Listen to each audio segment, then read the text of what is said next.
si House Appropriations Chairman Elizalde Co sa mga akusasyon ni Vice President Sara Duterte na siya at si House Speaker Martin Romualdez lang ang may hawak ng pambansang pondo. Diretsahang sinagot ni Congressman Co sa akusasyon ni VP Sara at sinabing, again, malaking pambubudol na naman nila yan.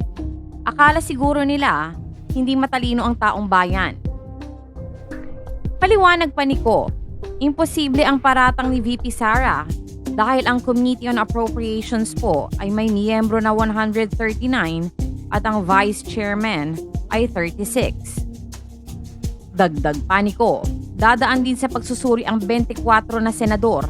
Ang pambansang budget pagkatapos ay hihimayin ng Bicameral Conference Committee ng Senado at Kongreso na may 30 namang members. So paano na dalawang tao lang ang may hawak na national budget? Ang daming dinadaanan yan. Ayon pa sa Ako Bicol Party List Representative. Dagdag pa ni Kongko, mukhang hindi alam ni VP na ang Office of the President ang mag-e-execute ng budget at hindi ang Congress. Kinamon rin naman ni Representative Ko ang Vice Presidente na mas mainam na sagutin niya muna ang tanong ng Kongreso at ng Commission on Audit kung paano niya nilustay ang 125 million pesos na confidential at intelligence funds sa loob lamang ng 11 days. Bago siya mag-akusa ng kung ano-ano kung kani-kanino, sagutin niya muna ang tanong ng taong bayan. Saan mo dinala ang pondo ng bayan? Aniya pa. Nagtataka din ang chairman ng appropriations kung bakit hindi dumalo nung isang araw si VP Sara sa budget hearing ng kanyang tanggapan. Aniya, tila natatakot ang vice-presidente at baka hindi na naman masagot ang mga tanong ng mga mambabatas. Tumayo namang tagapagsalita ng OVP si Sagip Party List Representative Rodante Marcoleta.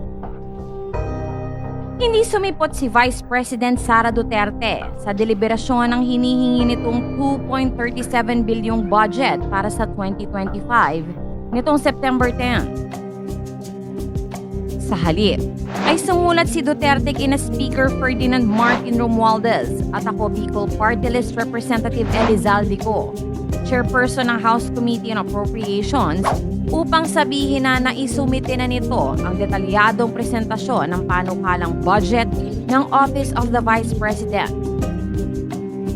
I have also articulated my position on the issues outlined in my opening statement during the previous hearing on 27 August 2024. Sabi ni Duterte sa sulat, we defer entirely to the discretion and judgment of the committee regarding our budget proposal for the upcoming year.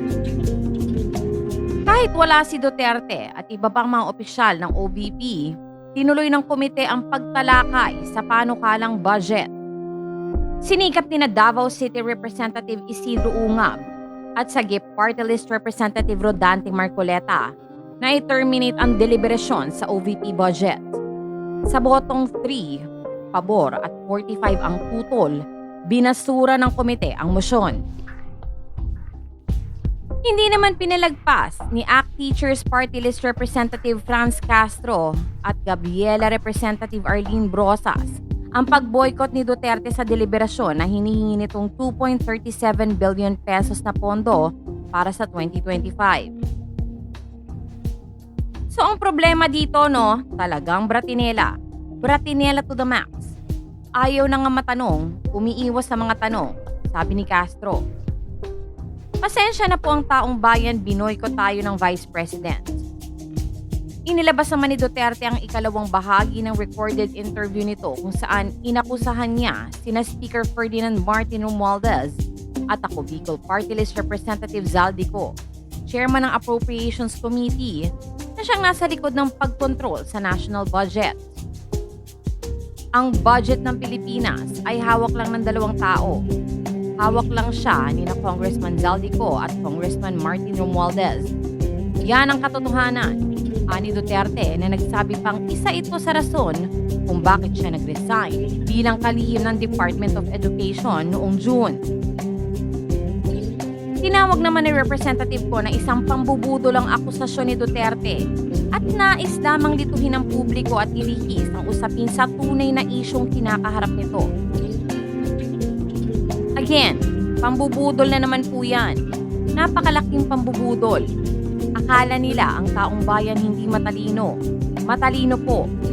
Diinig ko kasabay ng pagsasabing mahigit sa 300 members ng Kamara de Representantes at 24 senators ang nagdesisyon sa taunang budget.